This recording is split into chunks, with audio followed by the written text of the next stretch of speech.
قرآن مجید میں اللہ تعالیٰ نے اپنی عبادت کے ساتھ ہی والدین کے ساتھ نیکی کرنے کا حکم ارشاد فرمایا ہے۔ کئی جگہوں پہ قرآن مجید میں ارشاد فرمایا، سورہ بقرہ میں پہلے پارے میں فرمایا اللہ کے علاوہ کسی کی عبادت نہ کرو اور اپنے والدین کے ساتھ احسان کرو۔ والدین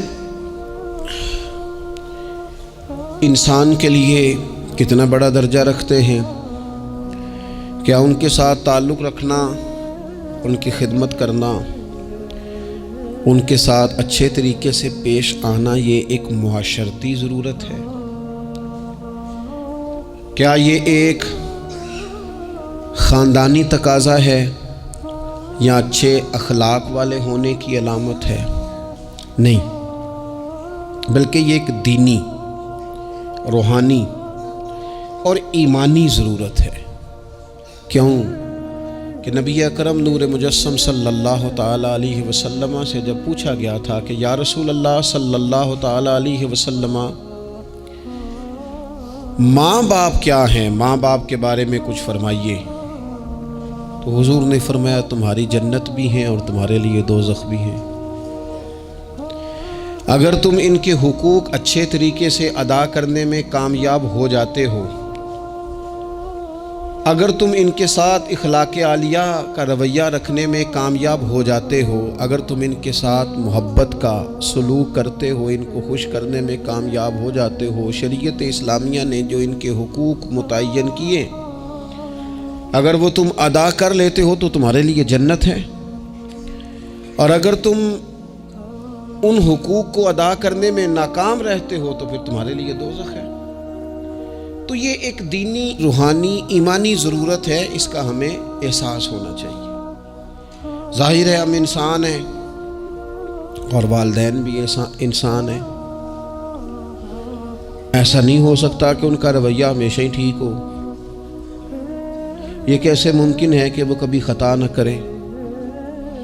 یہ کیسے ہو سکتا ہے کہ کبھی ان کے رویے میں ترش روئی نہ آئے، وہ کبھی تلخ نہ بولیں؟ یہ بھی بہت ساری جگہوں پہ دیکھا گیا ہے، اور یہ 100% حقیقت ہے کہ بعض مقامات پر والدین انصاف بھی نہیں کر پاتے۔ لیکن ایک مسلمان بیٹے کو کیا حکم دیا گیا ہے، اور اس سے شریعت نے یہ مطالبہ کیا ہے کہ والدین کا جو معاملہ ہے، ان کا جو رویہ ہے، اس کے لیے وہ رب کی بارگاہ میں جواب دہ ہیں۔ ساری عدالتیں دنیا میں تو نہیں نہ لگنی، ایک عدالت صبح قیامت بھی تو قائم ہوگی۔ اگر وہ کہیں کسی مقام پر، کہیں جگہ پر وہ کسی غلطی کا شکار ہیں تو اند اللہ جواب دیں گے۔ ہم کیا کریں؟ تو حضور علیہ الصلوۃ والسلام نے فرمایا اگر تمہارے ماں باپ تم پر ظلم بھی کریں تو تم نے پھر بھی نیکی کرنی ہے۔ تمہارے رویے سے خیر ہی پھوٹنی چاہیے، تمہارے لب و لہجے سے ان کے لیے ہمیشہ خوبصورت رائے کا اظہار ہی ہونا چاہیے، تمہارے بازو ان کے لیے ہمیشہ کھلے رہنے چاہیے، اور تمہیں ان کے معاملے میں ہمیشہ اپنے رب کو جواب دینے کا تصور قائم رکھنا چاہیے، تمہارے اندر کہیں کمزوری نہ آئے۔ میں بڑی دیر سے اپنے دوستوں کی توجہ اس بات کی طرف مبذول کرا رہا ہوں کہ انسان کے ساتھ ہی ساری چیزیں رہتی ہیں، بیماریاں بھی، پریشانیاں بھی، کاروبار کا اتار چڑھاؤ بھی۔ انسان کے ساتھ دوستوں کی کبھی وفاداری، کبھی بے وفائی، کبھی بچوں کے مسائل، کبھی دیگر رشتہ داروں کے مسائل۔ اسے حکم یہ دیا گیا ہے، اسے سمجھایا یہ گیا ہے کہ وہ کسی ایک چیز میں الجھ کر باقی چیزوں کو بھولنا نہ شروع کر دے، کسی ایک پریشانی، ایک آزمائش کی وجہ سے اپنی زندگی کے سارے معاملات کو داؤ پہ لگانا نہ شروع کر دے، بلکہ وہ اپنے دل کو، اپنے سینے کو، اپنی طبیعت کو کشادہ رکھے۔ یہی معاملہ ماں باپ کے تعلق سے ہوتا ہے۔ ہم نہ ذرا دیگر کاموں میں بعض اوقات اس طرح کا الجھتے ہیں کہ اپنی اس اہم ذمہ داری سے ہم نظریں ہٹا لیتے ہیں۔ میرے نبی اکرم صلی اللہ تعالیٰ علیہ وسلم سے ایک شخص نے یہ عرض کیا تھا کہ یا رسول اللہ صلی اللہ تعالیٰ علیہ وسلم، میں نے نہ تیز دھوپ میں جلتی اور تپتی ہوئی زمین پر کئی میل کا سفر اپنی ماں کو اٹھا کے اس طرح کیا ہے کہ میرے پیروں میں جوتے نہیں تھے۔ اس پوری بات کو پھر سے آپ سمجھے بھلا میں نے کیا کہا۔ یعنی گرم زمین پر گرمیوں میں چلنا ایک انتہائی مشکل کام ہے، اور پھر گرمی اگر عرب شریف کی ہو اور صحرائی علاقہ ہو، اور پھر آپ نے ایک شخص کو بھی کندھوں پر اٹھایا ہوا ہو۔ یا رسول اللہ صلی اللہ تعالیٰ علیہ وسلم، گرم موسم میں گرم ریت پر ننگے پاؤں ماں کو اٹھا کر میں نے میلوں کا سفر کیا۔ خدا را میری بات کو تقریر نہ سمجھنا، یہ ایک غلام نے اپنے نبی سے سوال کیا ہے۔ اس سوال کی لذت کو محسوس کریں اور پھر جواب کا حسن ملاحظہ کریں۔ عرض کی حضور، بڑا میں نے سنا ہے کہ ماں باپ کی خدمت کا حق ادا کرنا چاہیے، تو وہ میں کوئی حق ادا کر سکا ہوں، کوئی خدمت کر سکا ہوں؟ اس نے کہا میں نے میلوں ننگے پاؤں تپتی زمین پر صحرا میں سفر کیا ہے۔ تو محبوب کریم نے بھی اسے سبق یاد کرایا۔ اس نے اپنی طرف سے خدمت بتائی تھی تو حضور نے ماں کی شفقت بتائی۔ فرمایا جب تو پیدا ہوا تھا تو تیری ماں کو درد کے جھٹکے آئے تھے، وہ جو جھٹکے آئے تھے نا، ان جھٹکوں میں سے اب یہ ایک جھٹکے کا بھی تو حق ادا نہیں کر سکا۔ وہ جو درد کے جھٹکے تھے، وہ جو تکلیف تھی، کتنی مائیں دوران زچ کی دنیا سے چلی جاتی ہیں۔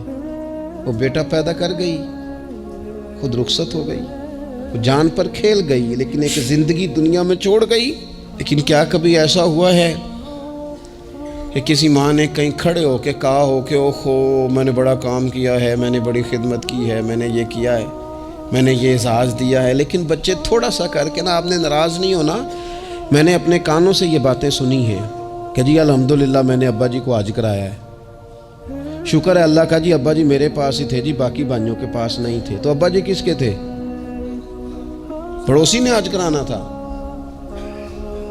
آپ کے پاس تھے نا، تو آپ کے والد ہی تھے نا۔ آپ نے یہ 20 مرتبہ بتایا ہے کہ والد کی میں خدمت کرتا ہوں، میرے پاس رہتا، یہ بھی بتاؤ کہ ابا نے مجھے حصہ کتنا دیا ہے۔ ساتھ یہ بھی بیان کرو کہ صرف ابا ہی میرے پاس نہیں رہتا، میں نے بھی ساری زندگی باپ کے پاس ہی گزاری ہے۔ اس نے بھی کبھی کہا تھا چاروں میرے پاس ہوتے ہیں، پانچوں میں نے رکھے ہوئے ہیں۔ کیا مذاق ہے، کتنی چھوٹی سوچ ہے۔ اپنے والدین کے ساتھ بڑا رویہ عمدہ کیا جائے، کبھی نہ الجھنا۔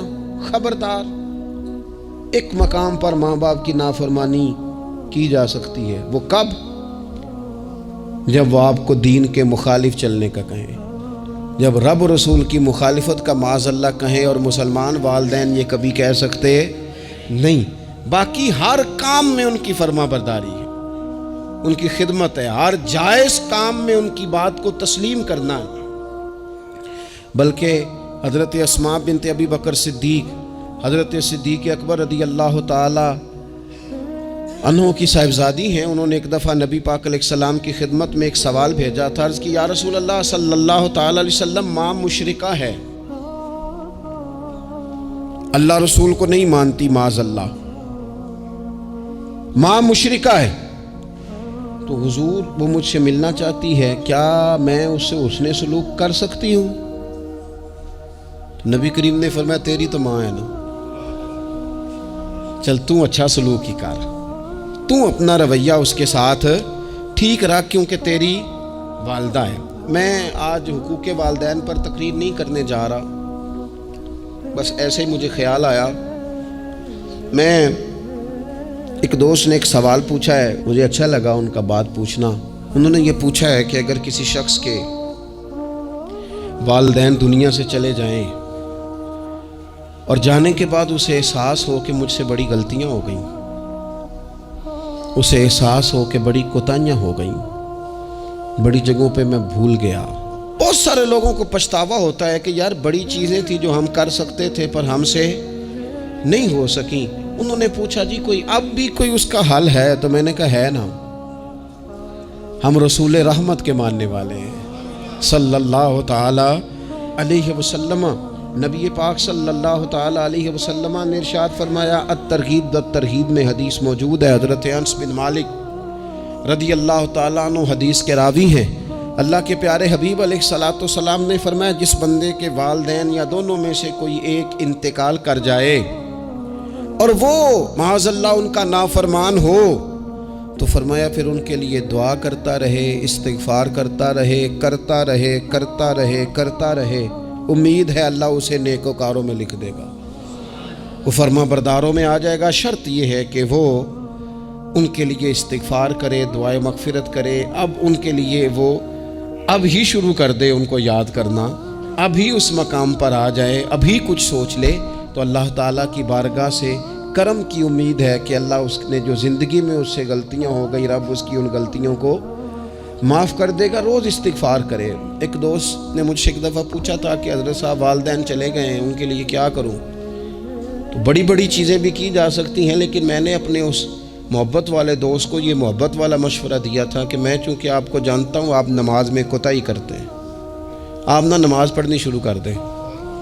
وہ کہنے لگے جی وہ تو میں پڑھوں گا، والدین کے لیے کیا کروں؟ میں نے کہا نماز پڑھیں، ہر نماز کی آخری رکعت میں کہو گے نا ربنا اغفر لی ولی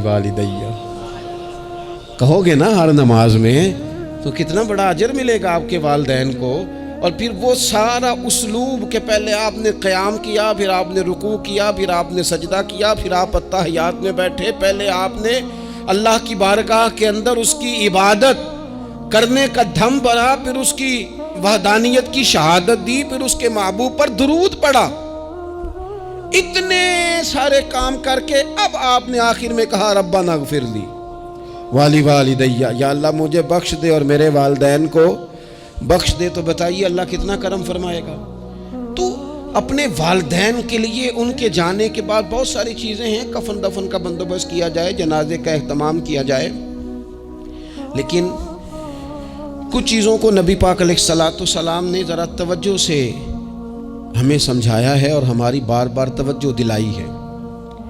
ایک شخص نے عرض کیا تھا یا رسول اللہ صلی اللہ تعالیٰ علیہ وآلہ وسلم کہ میرے والدین دنیا سے چلے گئے ہیں، تو کیا اب بھی میں ان کے ساتھ کوئی بھلائی کر سکتا ہوں؟ اچھا پہلے میں آپ سے ایک بات عرض کروں، ہمیں موقع ملتا ہے ختمات شریف پہ جانے کا، اصال ثواب کی مجالس میں حاضری کا، اور پھر اللہ تعالیٰ یہ بھی موقع دیتا ہے کہ بعض اوقات مسلمانوں کے لیے دعا کرتے ہیں، اور ہمارے ذمے لگا دیا جاتا ہے کہ جناب اتنا اصال ثواب کرنے کے لیے اہتمام کیا گیا ہے تو یہ آپ کر دیں۔ تو ہم پتہ کیا کرتے ہیں، ہم کہتے ہیں کہ جناب جانے والے کا نام بتاؤ، نام بتاتے ہیں تو ہم فلاں بن فلاں کہہ کے جو نام بتایا جاتا ہے ان کے لیے دعا کر دیتے ہیں، لیکن جب والدین کے لیے دعا کرتے ہیں پھر نام تو نہیں نہ لیتے، پھر کیا کہتے ہیں یا اللہ میرے والد کو بخش دے، میری والدہ کی مغفرت۔ اس کا مطلب ہے وہ دنیا سے چلے گئے، آج بھی ماں باپ ہیں، وہ رخصت ہوئے، انہوں نے پردہ کیا، ان کی روح کا رشتہ ٹوٹا ہے، پر تیرا رشتہ ان کے ساتھ آج بھی قائم ہے۔ تیرا تعلق ان سے ٹوٹ سکتا، وہ تیرا تعلق، میں نے ایک دفعہ پہلے بھی کہا تھا، میرا بیٹا شاید قد میں مجھ سے تھوڑا اونچا ہو گیا ہو، اور اللہ تعالیٰ نے مجھے بڑے محبت والے سنگی دیے، میں نے اپنی حیثیت اہمیت سے بڑھ کر دنیا میں محبت پائی، لیکن میں نے اپنی زندگی میں سب سے زیادہ اپنے والد کی کمی محسوس کی، بڑی محسوس کی۔ ابھی بھی کبھی کبھی سوچتا ہوں کہ کچھ باتیں صرف ان سے ہو سکتی ہیں، کسی اور سے نہیں ہو سکتی۔ کبھی کبھی محسوس ہوتا ہے کہ ان کے دامن کے اندر ٹھنڈ کے موقع پر نگ ملتا تھا اور گرمی کے موقع پر ٹھنڈی ہوا آتی تھی۔ یہ خاص انہی لوگوں کا وطیرہ ہے، یہ انہی کا خاصہ ہے، پتہ نہیں اللہ نے کس طرح ان لوگوں کو بنایا ہے اور کس طرح کا یہ رشتہ بنایا۔ تو نبی اکرم صلی اللہ تعالیٰ علیہ وسلم کی خدمت عالی مرتبت میں عرض کیا، صحابی نے سنن ابو داؤد شریف میں حدیث ہے، عرض کی یا رسول اللہ صلی اللہ تعالیٰ علیہ وسلم میرے والدین چلے گئے تو کیا میں ان کے جانے کے بعد بھی ان کے لیے کچھ کر سکتا ہوں؟ تو نبی پاک نے 5 باتیں ارشاد فرمائیں۔ فرمایا ہاں، ایک تو ان کے لیے دعا مانگا کر، دوسرا اللہ کے محبوب نے فرمایا ان کے لیے استغفار کیا کر، تیسرا رسول کریم علیہ السلام نے فرمایا اگر انہوں نے کسی سے کوئی وعدہ کیا تھا تو اسے پورا کر دے، اگر تجھ سے ہو سکے، اور رسول کریم علیہ السلام نے فرمایا اگر ہو سکے تو ان کی طرف سے صلہ رحمی بھی کر، یعنی ان کے رشتہ داروں سے اچھا سلوک کر، اپنے چچاؤں کے ساتھ تو نیکی کر، اور اگر تیری والدہ کی طرف سے تو نیکی کرنا چاہے تو اپنے ماموں کے ساتھ، خالاؤں کے ساتھ تو اچھا سلوک کر، اور پھر 5ویں نمبر پر محبوب نے فرمایا اپنے والد کے دوستوں کی تعظیم کر، ان کے لیے تیرے دل میں اچھے جذبات ہوں، تو اکرام کر دوستوں کا۔ اور والد کے دوستوں کے اکرام کا تو اتنا بڑا درجہ ہے کہ حضرت ابو بردہ رضی اللہ تعالیٰ عنہ تشریف لائے مدینہ طیبہ میں۔ حضرت ابو بردہ مدینہ طیبہ میں تشریف لائے تو حضرت عبداللہ ابن عمر رضی اللہ تعالیٰ عنہ ان سے ملنے پہنچ گئے فٹافٹی۔ مصروف آدمی تھے حضرت عبداللہ ابن عمر، بہت بڑے مفتی تھے، لوگ ہر وقت مسائل پوچھتے تھے، حج کے سب سے زیادہ مسائل انہی کو آتے تھے، اور صحابہ میں ایک بہت بڑا مقام رکھتے تھے۔ حضرت عبداللہ ابن عمر فوراً حضرت ابو بردہ رضی اللہ تعالیٰ عنہ سے ملاقات کے لیے پہنچے، اور پہنچتے ہی فرمانے لگے آپ کو پتہ ہے میں آپ سے کیوں ملنے آیا ہوں؟ حضرت ابو بردہ کہنے لگے میں تو خود بڑا حیران ہوں کہ آپ ایک مصروف آدمی اور آپ ٹائم نکال کر کے میرے پاس تشریف لائے۔ فرمانے لگے اس لیے آیا ہوں کہ میرے والد آپ کے والد کے دوست تھے، حضرت فاروق اعظم کے دوست تھے آپ کے والد، اور یہ صحیح ابن حبان میں یہ لفظ موجود ہیں۔ حضرت سیدنا عبداللہ ابن عمر رضی اللہ تعالیٰ عنہ فرمانے لگے نبی پاک علیہ السلام نے فرمایا ہے کہ جو اپنے والد کی قبر میں ان سے اچھا سلوک کرنا چاہے وہ والد کے دوستوں کے ساتھ اچھا سلوک کرے، وہ اس رویے کو، اس محبت کو قائم کرے، اس چیز پر خاص اہتمام کرے، خاص ذوق دے۔ ہمارے ہاں نا جی ہم جلدی سے مصروف ہو جاتے ہیں اور اپنے دوستوں کو زیادہ ٹائم دیتے ہیں، اپنا آنا جانا، اپنا اٹھنا بیٹھنا، اپنے شب و روز ان میں ہم زیادہ وقت گزارتے ہیں۔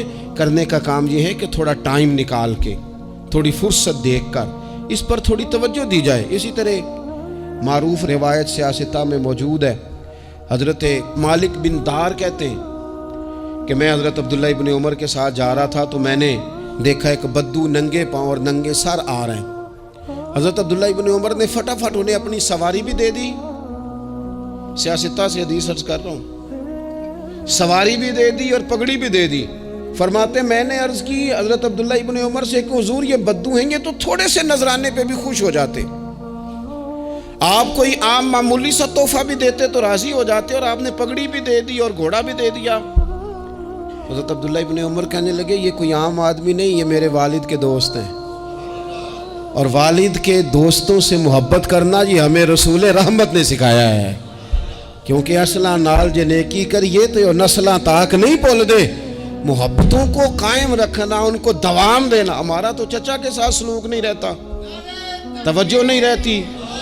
ہم نے سال ثواب کا جو مفہوم بنا لیا ہے وہ بڑا گڑبڑ ہے۔ اگر تو کسی کے پاس بہت زیادہ پیسے ہوتے ہیں تو وہ سال ثواب کی محفل ویسے ہی ایک سیاسی اجتماع بن جاتی ہے، اور جو عام لوگ ہیں ان کا زور کہیں نہیں چلتا تو چلو مسجد میں تو چلتا ہی ہے نا، وہ آ کے کہتے ہیں مولوی صاحب کو کہ بچے بھیج دیں اور پورا قرآن پاک پڑھانا ہے ہم نے۔ بھئی نبی پاک علیہ السلام نے تو فرمایا جتنی دیر دل جمے اتنی دیر پڑھو، آپ نے کیوں پابند کیا پورا پڑھنے کا؟ اور پھر اللہ تبارک و تعالیٰ اگر معاف فرمانے پہ آئے وہ تو پتر بسم اللہ بھی پڑھے تو اللہ باپ کو معاف فرما دیتا ہے۔ شرط یہ ہے کہ خلوص ہو، وہاں تو معیار دیکھا جاتا ہے، مقدار تھوڑی دیکھی جائے۔ تو ایصال ثواب تو یہ ہے کہ آپ ضرورت دیکھیں کس چیز کی ہے۔ ہمارے ہاں منوں کے حساب سے کھانے پک جاتے ہیں، بڑی بڑی لمبی دعوتیں ہوتی ہیں، بڑا کچھ ہوتا ہے، لیکن جو ضرورت ہوتی ہے، ضرورت کو ہم نہیں دیکھتے۔ اگر آپ کوئی اور کام ضرورت کا کرا دیں نا، کروڑوں روپیہ آپ نے لگا دیا ختمات پہ اور فلاں پہ، اور جس قبرستان میں آپ نے والد کو دفن کیا اس میں تو غریبوں کے لیے مزید جگہ ہی نہیں دفن کرنے کی، تو یہ اچھا ایصال ثواب نہیں تھا کہ قبرستان کی جگہ بڑھائی جاتی؟ یہ اچھا ایصال ثواب نہیں تھا کہ مسجد کا ماحول دیکھا جاتا، علاقے کے غرباء پر نظر کی جاتی؟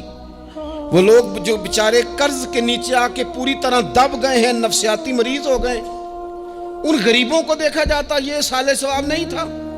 آپ دیکھیے حضرت سعد رضی اللہ تعالیٰ عنہ نے حضور کی بارگاہ میں عرض کی یا رسول اللہ صلی اللہ تعالیٰ علیہ وآلہ وسلم، میری ماں ایک غلام آزاد کرنا چاہتی تھی، اگر میں ان کی طرف سے وہ غلام آزاد کر دوں۔ موطا امام مالک میں روایت موجود ہے، اب غلام آزاد جب آپ کر دیتے تھے نا، آج کل تو غلام بکتے نہیں، لیکن ایک قسم غلامی کی آج بھی ہے، بتا دوں آپ کو، وہ جو بندہ ایڈوانس نہیں لے لیتا بیچارہ 4 لاکھ روپیہ، پھر اس کو تنخواہ بھی پوری نہیں ملتی، پھر اس کی جان بھی نہیں چھوٹتی، وہ کہیں اور جا بھی نہیں سکتا۔ بھئی آپ ایڈوانس دیں گے کسی کو، اس کو خرید تو نہیں نہ لیں گے، اس کی مجبوری تو نہیں نہ خریدیں گے، اللہ کو ناراض تو نہیں نہ کر لیں گے۔ آپ ایڈوانس دیں لیکن پھر اسے تنخواہ بھی تو اتنی دیں جتنی معاشرے میں روٹین سے ہوتی ہے۔ یا رسول اللہ اگر میں غلام آزاد کر دوں اپنی ماں کی طرف سے، چل تو بھی کسی کو ایڈوانس معاف کر دے ماں باپ کی طرف سے، چل تو بھی کسی کو چھوڑ دے قرضہ ماں باپ کی طرف سے، چھوڑ دے، کچھ نہیں ہوتا۔ رسول کریم علیہ السلام کی بارگاہ میں عرض کی حضرت سعد نے، یا رسول اللہ صلی اللہ تعالی علیہ وسلم اگر میں اماں کی طرف سے غلام آزاد کروں تو ماں کو ثواب ملے گا؟ حضور نے فرمایا کرنا، ملے گا نا تیری ماں کو ثواب، کرنا، تم یہ سال ثواب، یہ والا سال ثواب کرنا۔ حضرت سعد رضی اللہ تعالیٰ عنہ نے ایک مقام پر یہ بھی عرض کیا تھا، ابو داؤد شریف میں موجود ہے کہ یا رسول اللہ صلی اللہ تعالیٰ علیہ وسلم میری ماں کا انتقال ہو گیا، ان کی طرف سے کچھ کرنا چاہتا ہوں، کیا کروں؟ میں آپ سے عرض کرتا ہوں نا، تنقید کرنا تو آسان کام ہے، تو بنائے نا کسی مدرسے میں کمرہ جہاں طالب علم پڑھیں، والدین کی طرف سے بنائیں، جا کے دیکھو نا۔ یہ بات کرنا تو آسان ہے کہ ہسپتالوں میں ایک بیڈ پہ 4 لوگ پڑے ہیں، تو آپ اپنے والد صاحب کی طرف سے ہسپتال میں 2 کمرے بنوا دینا، آپ کو 20 بیڈ پہنچا دینا۔ آپ جا کے بات کریں کسی ٹرسٹ والے سے اور کسی سرکاری ہاسپٹل والے سے کہ لائنوں میں لگے ہوئے ہیں لوگ، ہارٹ کا پیشنٹ جو بیچارہ قریب ہو جاتا ہے موت کے اور اس کا ٹیسٹ ہی نہیں ہو پاتا، مشینیں نہیں چلتی، تو آگے بڑھے نا۔ کیا یہ کام نہیں ہے دور بیٹھ کر تنقید کر دینا اور تھوڑی دیر تبصروں کا مزہ لے کے چپ کر دینا؟ یہ تو کوئی بھی کر لے گا، لیکن عملی اقدام کس نے کرنا ہے؟ حضرت سعد نے عرض کی حضور اماں چلی گئی ہے، ان کے لیے کیا کروں؟ تو شارحین حدیث کہتے ہیں شاید میٹھے پانی کے کنووں کی بعض جگہوں پہ کمی تھی، کریم نے فرمایا پانی کا احصال ثواب کر۔ حضرت سعد نے اماں کی طرف سے پورا کنواں کھدوایا اور حضور نے نام رکھا، فرمایا یہ سعد کی ماں کے نام کا کنواں ہے، تو کر دیں اماں جی کے نام پر کوئی خیر کا کام۔ اگر اور کچھ نہ ہو سکے تو اگر گلی ہم نے تنگ کر دی ہے نا تو ابا جی کی طرف سے وہ کشادہ کر دیں، اس کا بھی ثواب ہوگا انشاءاللہ۔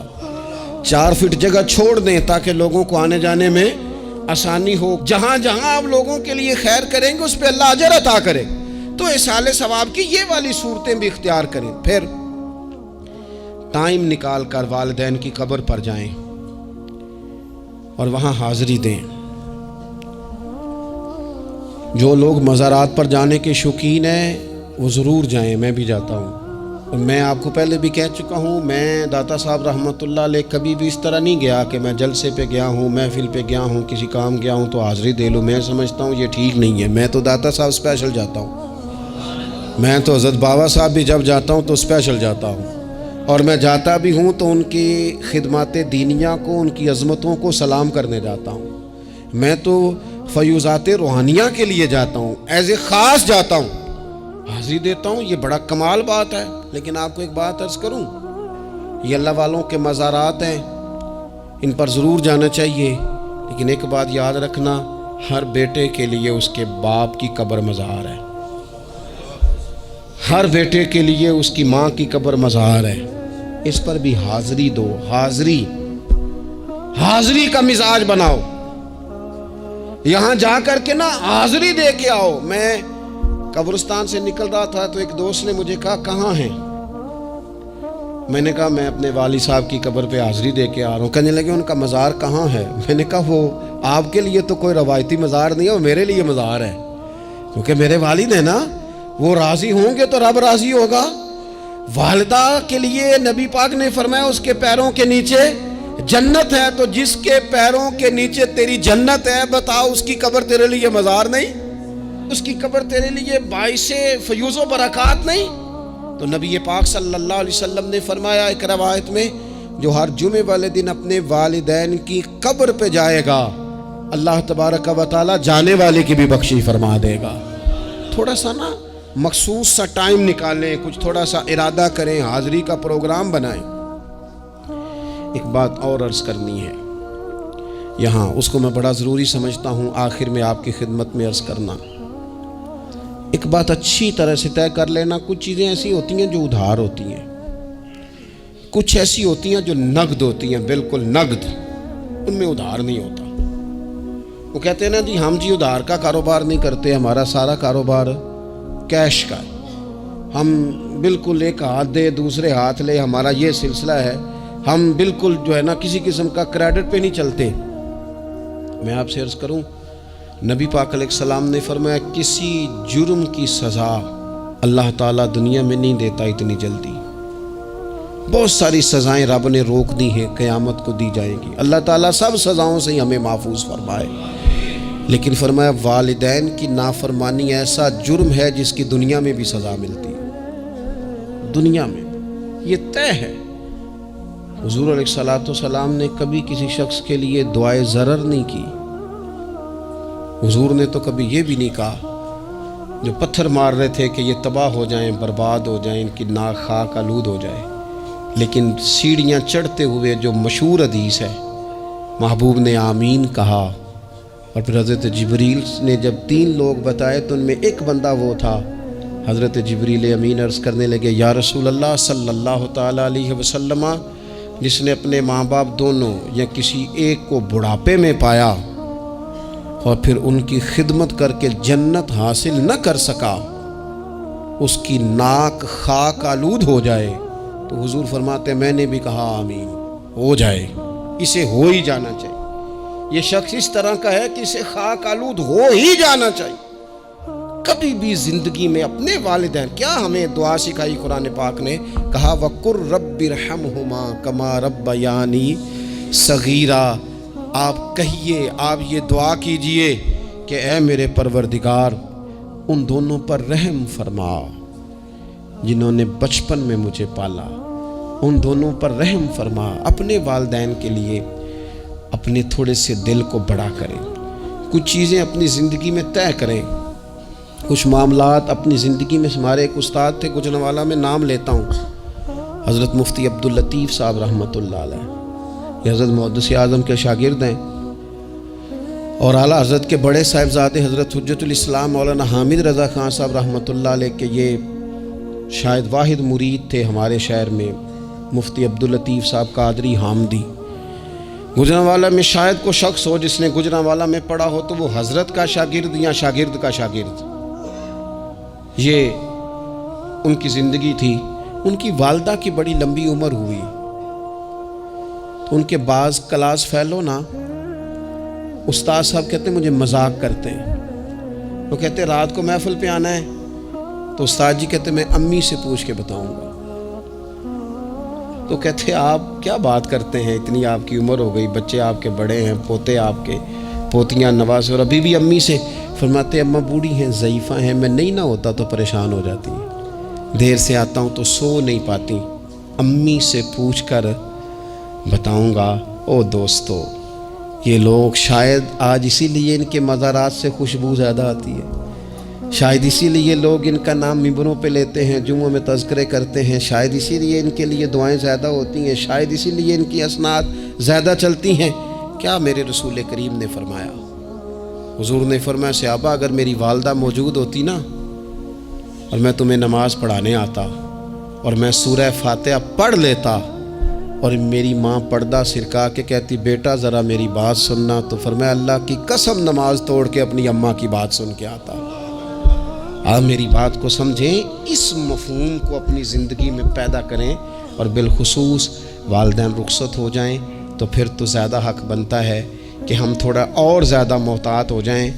عرض یہ کرنا چاہتا تھا کہ جتنا ذکر آپ کے بچے آپ کے منہ سے اپنے والدین کا سنیں گے اتنا ہی وہ کل آپ کا کریں گے، جتنا وہ آپ کے ساتھ آپ کے والدین کی قبروں پہ جائیں گے اتنا ہی کل کو وہ آپ کی قبر پہ جائیں گے، جتنا وہ آپ کو دیکھیں گے اپنے والدین کے لیے اِصال ثواب کرتا اتنا ہی وہ آپ کے لیے کریں گے۔ یہ جو ہم کہتے ہیں نا بچے بعد میں دے دیں گے، پتر اتنے پیسے دے دینا میرے والوں، کوئی نہیں دینے انہوں نے، اس لیے کہ انہوں نے آپ کو اپنے والدین کی طرف سے کوئی صدقہ کرتے نہیں دیکھا، تو وہ آپ کی طرف سے کیوں کریں گے جی؟ یہ تو رواج ہے جو آپ نے ڈالنا ہے تو یہ گھر میں ڈل جانا ہے۔ اللہ تبارک و تعالیٰ کی بارگاہ میں دعا کرتا ہوں اللہ ہمیں سمجھ نصیب کرے۔